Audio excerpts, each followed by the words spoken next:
posso darti un pazzo? Sì, anche oggi. È uguale. Lo vuoi da me o lo vuoi da Colino?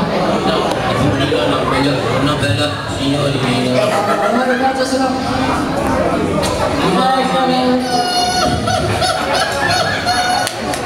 Signori, rifacciamo un applauso! Ma lo sai che sei simpatico? Che lavoro fai dopo, Ciccio?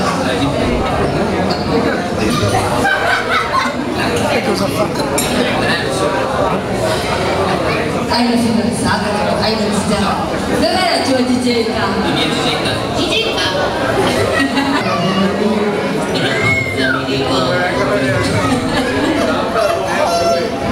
Ti facciamo un applauso!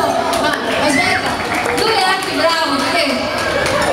Aspetta che andiamo emozionati, vieni qua Topo Gigio.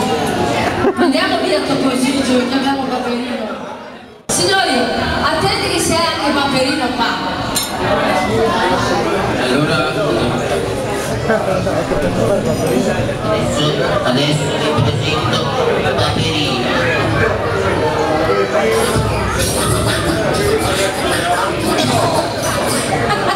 Ci facciamo un applauso, non si sente tanto perché non cos'è? La cornacchia. Che bravo, la cornacchia.